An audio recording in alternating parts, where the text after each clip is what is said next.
What's going on, YouTube? D.M.W Auto is back with another banger for you. Today we have a 2008 Jeep Grand Cherokee with the Boston premium sound system and factory navigation. So what we'll be installing, we'll be replacing this double din with another 7-inch, and we'll be retaining the factory backup camera and the Boston premium audio as well. So let's hop straight into it. All right, so first step is to unsnap and remove this silver trim, and then once we get that removed, we'll remove the wood grain trim. It says in the directions, it does say to remove the gear shift, but I don't think that'll be necessary. So let me get started on that first, and then I'll let you know if the gear shift actually needs to come off.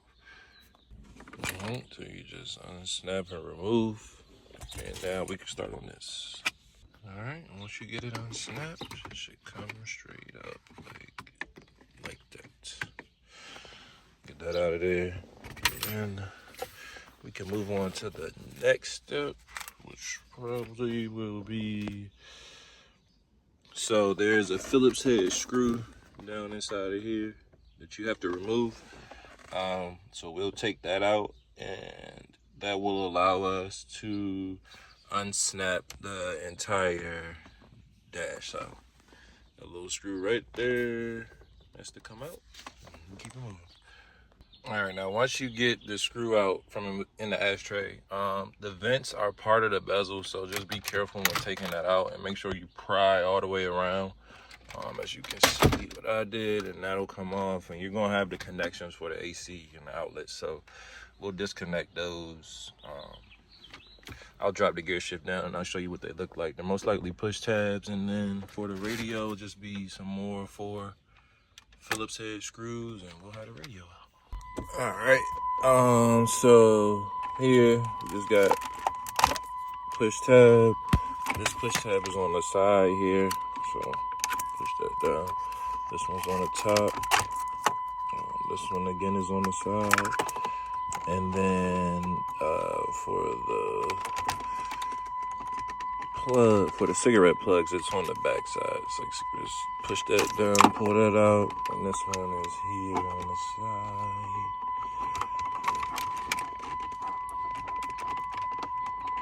And you push that. So let me get this off, and I'll get this bezel out the way. All right, so the 4 Phillips, like I said, and then it's a extra, just the 4, I'm sorry, excuse me.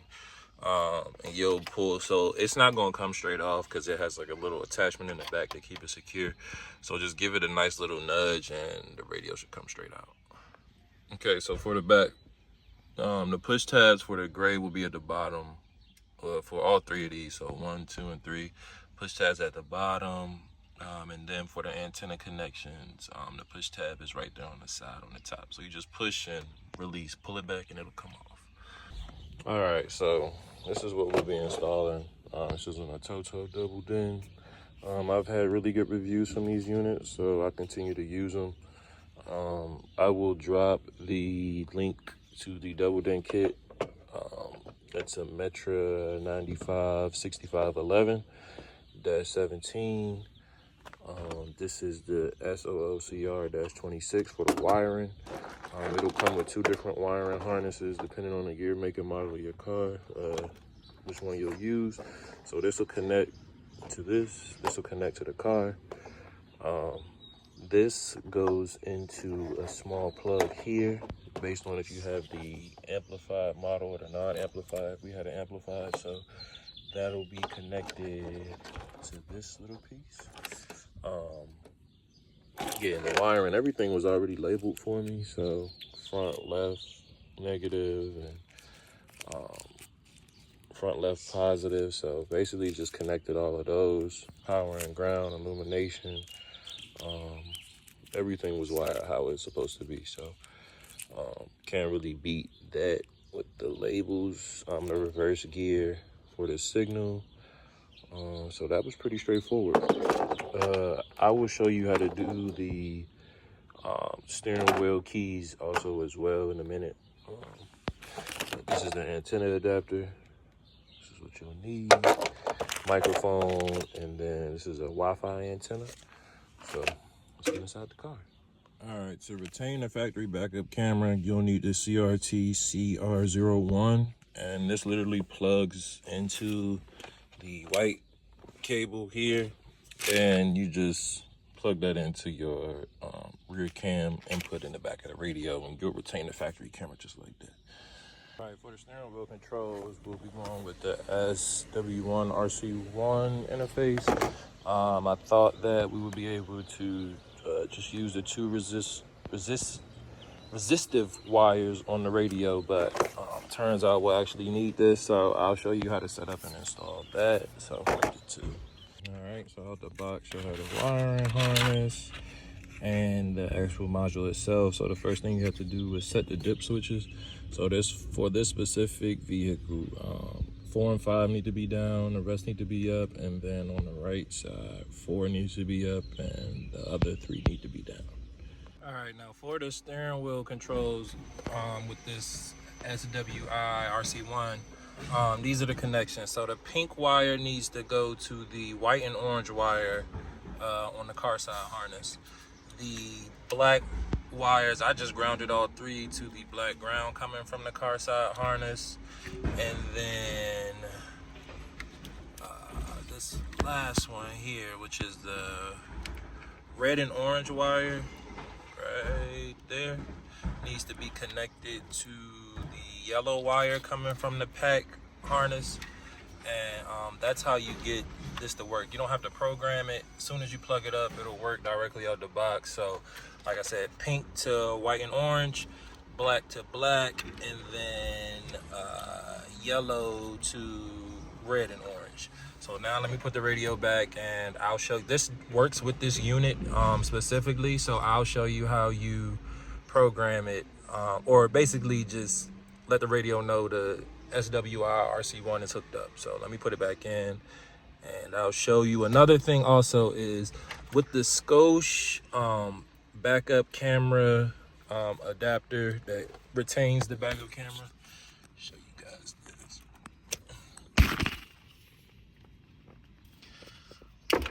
All right, so this harness has, you can see I shaved the little pieces down, but basically this works. The harness just doesn't fit how it should, so you have to basically shave those 2 little clips down so the car side harness slides in there smoothly. So as you can see, I kind of shaved them down as good as I just used a box cutter and just sliced it up like that. And it doesn't slide on perfectly smooth, but at least I can get the prongs in there so everything is touching and working. And you just plug this right into the back of your rear cam input, and that'll retain the factory backup camera. So yeah, let's keep moving. And you also want to make sure that this 3.5 jack is hooked up to the steering wheel audio control. So make sure that's plugged in as well. And you know you're good to go when you get light on your harness. So see how that lit up? Every time I press a button, it's gonna change the color. Yep.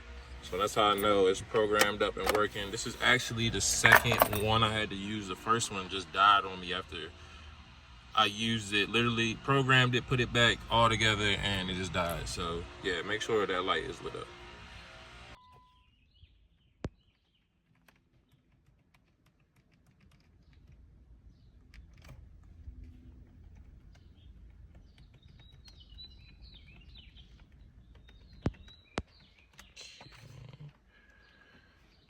Good on the buttons. Backup camera. Okay, just using factory backup camera as well.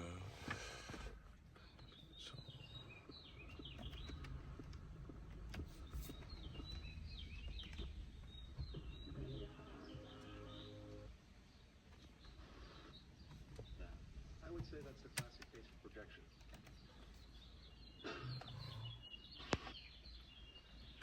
All right, we good.